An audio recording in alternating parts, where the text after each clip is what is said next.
l'agence So Wine présente So Wine Talks.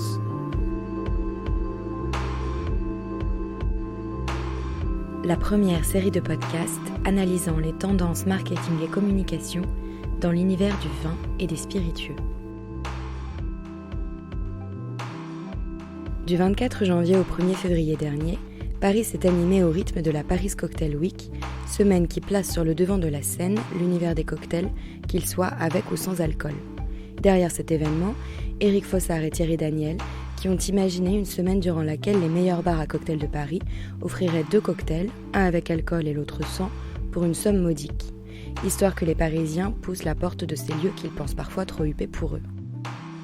Partout en immersion dans le monde des bars à cocktails parisiens, guidés d'une main de maître par Éric Fossard de Liquide Liquide, Nico de Soto, célèbre mixologiste et propriétaire de plusieurs bars partout dans le monde, de Giovanni Alario, mixologiste du syndicat, et de Margot Le Carpentier, propriétaire du bar Combat. Pour en savoir plus sur la Paris Cocktail Week, j'ai tout d'abord été à la rencontre d'Éric Fossard, co-créateur de l'événement. À sa genèse, c'était un événement qui avait été mis en place pour promouvoir la diversité et la créativité des bars à cocktails parisiens. On se rendait compte que tous les gens de l'international qui venaient sur la capitale pendant notre salon devenaient de plus en plus curieux de cette scène parisienne. Elle était en pleine effervescence et il y avait beaucoup de choses qui s'ouvraient. Donc on l'a créée il y a 6 ans pour promouvoir cette diversité, parce qu'on se rendait compte qu'à l'international, il y avait une vraie visibilité de cette offre, mais les Parisiens ne se rendaient pas compte de toute cette passion et cette diversité qu'il existait dans ces bars à cocktails. Pour revenir un peu plus largement au goût des Français en matière de cocktails et spiritueux, qu'est-ce que vous avez constaté en France comme tendance, comme habitude de consommation ?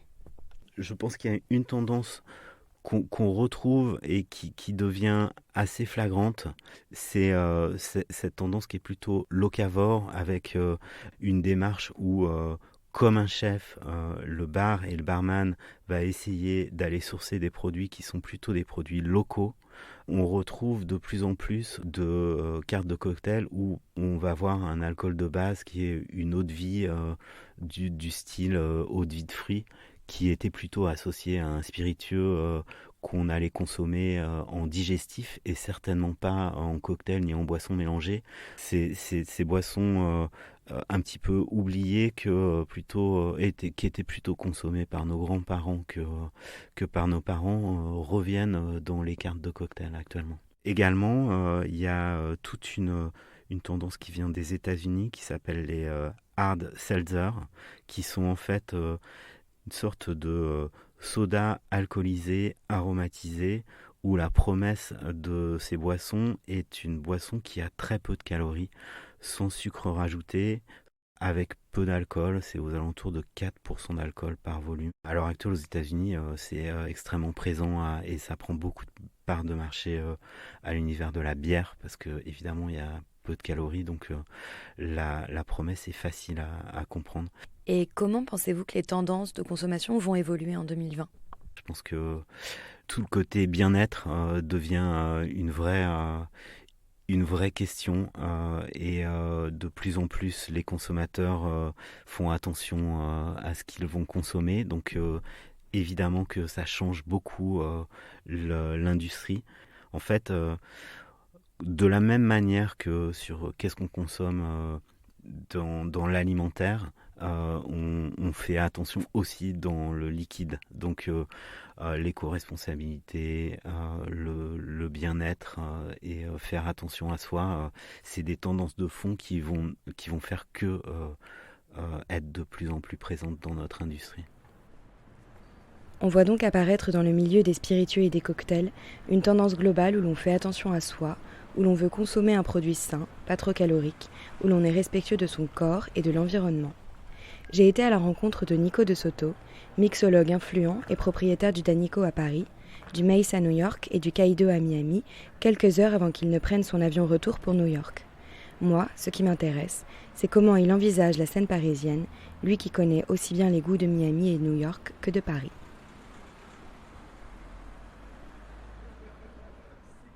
Les goûts des Français en termes de cocktails, hein, ça n'a pas été toujours facile. Avant, c'était quand on a commencé le bar, c'est vrai que c'était Morito. On n'avait que ça. Caipirinha aussi, Caipirosca. Voilà, on va dire que c'est les trois. On pourrait mettre un petit punch derrière. Ça n'a pas été facile de les habituer au cocktail, hein, parce que le français, c'est pas quelqu'un qui se laisse guider forcément facilement comme je dirais par exemple les Chinois qui sont des gros fans de cocktails. On peut leur dire écoute, goûte ça, il y a du cerveau dedans, ils vont faire oh cool, ils vont goûter. Donc c'était pas la clientèle la plus facile, mais c'est une clientèle qui a du goût. C'est génial, c'est-à-dire que si je crée un menu à New York et à Paris, je ne vais pas aller dans la même direction parce que on regarde à Miami par exemple, Miami ils ont un palais très très sucré. C'est-à-dire que si les gens de Miami vont à New York, ils vont trouver les cocktails assez secs. Si les gens de New York vont à Londres, ils vont trouver les cocktails assez secs. Donc on a besoin de balancer en fait dans toutes ces villes. Et au Liban, par exemple, il faut ajouter un peu plus de citron, parce qu'ils ont beaucoup de citron dans leur nourriture, dans leur cuisine. Donc, du coup, ils ont un palais un peu plus sour que les autres. Donc, il faut pousser un peu plus dans ce sens-là. Et comment pensez-vous que vont évoluer les tendances spirituelles en 2020 ? On pose un peu les mêmes questions tous les ans, c'est quoi le spiritueux de l'année prochaine? Et c'est vrai que moi, ça fait des années que je dis que l'aquavit va venir, mais en vrai, ça ne vient pas. Tu vois, l'aquavit, c'est un peu le cousin du gin, mais vraiment éloigné. C'est un alcool neutre à la base de grains qui est distillé et qui est aromatisé donc, avec des botanicals. Il y a 3 gros styles, donc suédois, norvégien et danois. Pas mal d'anettes, de carvi, de fenouil, graines de fenouil, d'anis. Et je pense que le niveau aromatique de ce spiritueux va très très bien dans les cocktails. Mais cette année, on est plus dans les tendances, c'est vrai, du sans-alcool et du low ABV. Je rappelle que le low ABV, d'ailleurs, c'est le pourcentage d'alcool dans le spiritueux. Donc low ABV, ça veut dire qu'il n'y a pas beaucoup d'alcool. On tourne entre les 10 et les 20% d'alcool. Où on peut utiliser par exemple à la place d'une vodka, un sherry, un porto ou un vermouth.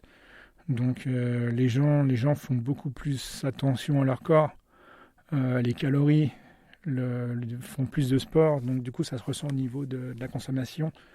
Et c'est vrai que le low ABV arrive à grands pas et c'est génial parce que les gens ne boivent plus pour se boire la gueule en gros. Ils veulent déguster et être capables de boire 3-4 verres sans être par terre. Et ça ouvre une palette de goûts et un panel de cocktails plus intéressant en fait. Après, de là à dire que le sans-alcool va devenir la nouvelle mode, que tout le monde va arrêter de l'alcool, non, j'y crois pas. Et qu'est-ce que vous attendez des marques de spiritueux en 2020 ? Déjà qu'on fasse moins de gin. Enfin, désolé, mais on commence à avoir plein de cuits de gin. C'est un fantastique spiritueux. On a plein de gins qui sont phénoménaux. Ça, il n'y a pas de problème là-dessus. Mais tous les 2 jours, il y a un mec qui débarque avec sa bouteille de craft gin à 50 € et la pose sur le bar. Je pense qu'on en a tous un peu marre. C'est bon, on a compris, il y a des bons gins. Je pense que les gens devraient se concentrer un peu sur autre chose. Les low ABV, les sherry, ça c'est génial. Je trouve que l'aquavit, je reviens dessus, mais ça devrait être développé. Au niveau des rhums, je pense qu'il y a ce qu'il faut. On attend le retour des whiskies japonais parce qu'on a complètement vidé les stocks. Mais ouais, non, j'attends un peu plus des whiskies français. Hein. Ils vont arriver. On a des beaux trucs qui vont arriver sur le marché, mais ils sont en train de vieillir en ce moment. Voilà, ouais, j'attends un peu plus de diversité. J'attends un peu plus et qu'on arrête de se concentrer tous sur la même chose. Plus de diversité de la part des marques, sortir du gin pour tenter des cocktails avec des produits comme l'aquavit, gagner en créativité en exploitant la fibre du low ABV, Nico de Soto propose différentes alternatives qui pousseraient encore un peu plus le goût des cocktails à Paris et dans le monde. Je suis ensuite passée au syndicat, rue du Faubourg Saint-Denis, pour rencontrer Giovanni Alario. Italien, Giovanni a travaillé avec Nico de Soto à son arrivée à Paris, c'est un petit monde, avant d'intégrer le syndicat comme barman, puis comme manager. Alors, le syndicat, qu'est-ce que c'est? Pourquoi ça s'appelle le syndicat déjà? Ça s'appelle le syndicat parce qu'on n'utilise que des alcools français. Totalement, 100%. Après, justement, il y a une petite triche qui c'est pas une triche, parce qu'on a du rhum qui vient des Martinique, Guadeloupe, et aussi de la Réunion, des dom-toms. Et après, on a tous les spiritueux qui sont un peu oubliés, surtout par les Français, à faveur du vin, des bières et tout, comme ça peut être le cognac, l'armagnac, le calvados, les vieux des vies, les mares de Bourgogne, tous les liqueurs d'herbe qui sont un peu bizarres peut-être à première expérience, mais après, si tu découvres, c'est un univers énorme et c'est juste génial. Du coup, c'est ça ce qui fait au syndicat, mais aussi l'idée du syndicat, c'est faire du nouveau, du neuf avec du vieux. Prendre des spiritueux français qui sont un peu justement vus comme des alcools de papy et les remettre au goût du jour. C'est pour ça que le syndicat c'est un peu underground, c'est speakeasy sans les codes années 20, années 30 de la prohibition, mais toujours avec un gros son hip-hop et des alcools on n'a pas l'habitude de voir ou de boire normalement. Et alors, depuis que vous êtes là, qu'avez-vous pu observer des tendances de consommation des Parisiens ? C'est pas facile à focaliser une tendance précise parce qu'en vrai, les spectrums des clients qu'on a, c'est assez varié. Et la majorité des clients, ils viennent toujours et demandent des classiques comme peut-être un old fashion s'il veut quelque chose d'un peu plus fort, ou un mojito, un whisky sour, un pisco sour. C'est des cocktails qui sont un peu plus connus maintenant. Du coup, ça fait déjà plaisir que les gens ils s'intéressent et qu'on les connaissent un peu mieux. Mais je trouve qu'ils n'ont pas énormément envie de réfléchir.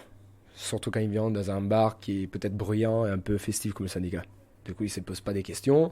Et après, c'est notre travail aussi justement de proposer quelque chose qui aille dans le sens de ce qu'ils veulent boire, mais qui change un peu. Et du coup, les tendances, du point de vue des gens qui travaillent dans l'industrie du bar, dans le monde du bar, je pense que la tendance, c'est vraiment faire de plus en plus une focalisation sur les saveurs, pour vous dire vraiment c'est quelque chose de bon, plutôt que se dire ouais, j'ai fait un truc trop stylé, trop cool à dire, trop cool à voir, et après le cocktail, t'es un peu déçu. Je pense que c'est focaliser un peu plus sur le goût, le rendre plus simple pour les gens. Et est-ce que vous trouvez que les goûts ont évolué à Paris depuis que vous êtes arrivé, donc depuis 4 ans ? Oui, pas mal. Par exemple, quand je suis arrivé, j'ai jamais vu personne commander quelque chose d'amer. Ça fait 4 ans. Et le dernier 1 an et demi, 2 ans, les gens ils commencent à apprécier un peu plus la côté peut-être amer, ou plutôt moins des sucres, on va dire. Ça peut partir de tous les côtés, mais c'est vrai qu'en France, le sucre c'est important, quoi. Comment pensez-vous que vont évoluer les tendances spirituelles en 2020 ? Je pense qu'il y aura un peu plus des recherches, on va dire. Parce qu'il y aura toujours les deux mecs qui sortent de l'école de commerce qui se disent ouais non, maintenant je kiffe les jeans, je vais faire un jean. Pourquoi pas, c'est peut-être cool. Mais c'est quelque chose qui va être déjà vu. Et moi je pense qu'il y a des gens qui ont un vrai savoir-faire, une vraie histoire derrière dans le monde des spiritueux, qui sont en train de se poser des questions et qui veulent vraiment innover. Et du coup, je pense que ça va être vraiment ça la tendance, c'est faire de l'innovation, mais sur des bases solides qu'il y a déjà. Et vous, qu'est-ce que vous attendez des marques de spiritueux ? Vers quoi vous voudriez qu'elles aillent ? Moi, ce que j'aimerais bien, après, c'est de travailler surtout avec les alcools français, c'est un peu vraiment des grosses marques, surtout, qui sont un peu figées dans leur communication, dans leur stratégie. Moi, je pense que ça serait bien de désacraliser ce luxe, ce côté luxe, et se rendre un peu plus accessible sans dénaturaliser le produit et sans dire oui on est un produit pour entrer des gammes que tu peux boire tous les jours. C'est juste trouver pour moi le juste milieu entre on est un produit de luxe mais luxe accessible. Pour moi c'est ça. Désacraliser le luxe que peuvent représenter les cartes élaborées des bars à cocktails parisiens, cela revient finalement, comme le dit Giovanni, à plus de simplicité. Le goût avant tout, le goût pour tout le monde. Et si les Français sont frileux à la nouveauté, la solution peut venir pour Giovanni d'un retour aux alcools de nos grands-parents, Calvados, Armagnac, Mar de Bourgogne. Cette philosophie convient bien aussi à Margot Le Carpentier, qui tient son bar Combat d'une main de maître. Rencontre au cœur de Belleville. Je m'appelle Margot, je suis propriétaire d'un bar dans le quartier de Belleville à Paris, c'est dans le nord-est, ça s'appelle Combat. Donc c'est un bar à cocktail, je le décris souvent comme un bistrot à cocktail en fait, parce que à son ouverture en tout cas il y a presque 3 ans, il dénotait pas mal de la scène cocktail parisienne par son côté justement très bistrot, très ouvert. On a une terrasse, c'est très lumineux, très vitré. Et on y sert aussi du vin, des bières et une petite offre de nourriture. Donc en fait, il y avait un vrai décalage en fait avec l'esprit feutré et sombre des bars à cocktails qu'on connaît à Paris. Je pense que les Parisiens deviennent de plus en plus exigeants, ce qui est une très bonne chose selon moi. Moi, c'est quelque chose que déjà j'avais remarqué en rentrant des États-Unis. J'avais beau avoir été absente que pendant 2 ans. Je trouvais qu'en rentrant, les clients étaient beaucoup plus exigeants. Les restaurants, bars et restaurants étaient déjà de bien meilleurs conseils, de bien meilleure qualité. Et surtout, tout le monde, je pense, au fil des années, on gagne tous en transparence, ce qui est une bonne chose. Je pense que c'est important. On le doit en fait aux clients d'être transparent sur ce qu'on achète, ce qu'on vend, ce qu'on fabrique. Donc en effet, le Palais parisien, je pense, s'est adapté, devient exigeant, connaît de plus en plus de choses. Je pense redécouvre lui-même le terroir français, ses spiritueux et commence avec la mode un petit peu du gin, la mode du rhum qui a pu passer. On s'est plus contenté en fait des 2 ou 3 bouteilles qui pouvaient être derrière un bar. Maintenant, on a envie de plus d'offres. Là où les gens en fait peut-être se satisfaisaient d'une offre spiritueuse par défaut, maintenant ils ont des exigences. Et vers quoi est-ce que vous pensez qu'on va en termes de goût pour 2020 ? Je sais plus trop à quoi me fier parce qu'en fait, on dit toujours que la scène française est en retard, que voilà, c'est la grande mode du gin en Angleterre, ou c'est voilà, le mezcal arrive en force. Et en fait, moi, j'ai pas l'impression, en tout cas à Combat, qu'il y ait un engouement pour un spiritueux en particulier. Je pense qu'il y a un engouement pour les spiritueux. Donc je pense que ça va continuer en 2020 grâce à la Paris Cocktail Week ou à d'autres événements comme ça. On est de plus en plus au courant et de plus en plus renseigné en fait sur l'offre, sur tout ce qu'on peut goûter. On a de moins en moins peur. Avant, des boissons pouvaient effrayer. On se disait c'est pas pour moi. Et là, c'est de moins en moins le cas, j'ai l'impression. Tout le monde se dit, pourquoi pas, il va y avoir une boisson qui va me convenir. Donc je pense en fait que pour 2020, les Parisiens, les clients, les Français vont être de plus en plus aventuriers en fait. Et la Paris Cocktail Week, cette année, avait un focus sur le no-alcool. Qu'est-ce que vous pensez de cette tendance ? Je pense pas que c'est une mode, je pense que c'est une mode de s'y intéresser. Selon moi, le sans-alcool a toujours été présent, mais sûrement qu'on en prenait moins soin. J'ose dire qu'à Combat, ça a toujours été au centre de nos priorités, autant que les cocktails avec alcool. Et en fait, je pense qu'on a aussi une clientèle qui est très intéressé par les cocktails sans alcool. On est aussi sensible à des causes, je pense, qui font que on est énormément en contact avec des gens qui ne boivent pas d'alcool. Par contre, on est ravis que évidemment la presse en parle et que les gens s'y intéressent de plus en plus et que voilà, on puisse se dire qu'on peut bien boire sans alcool. Est-ce qu'il y a quelque chose en particulier que vous attendriez des marques de spiritueux pour 2020 ? Plus de transparence, je suppose. En fait, je crois qu'il y a vraiment un mouvement de la part des consommateurs où on a envie de savoir. Il y a des applications qui sont créées pour savoir exactement ce qu'on mange, pour noter les produits. Moi, je ne pense pas que ce soit une mauvaise chose. Je pense qu'on doit pouvoir avoir plus de transparence, connaître ce qu'on consomme. Je pense que c'est rassurant. Je pense que les gens ont juste envie de savoir où poussent leurs légumes ou comment sont faits leurs plats ou leur préparation. Et de la même façon, pour les spiritueux, je pense que c'est tout à fait applicable qu'on a cette exigence de transparence.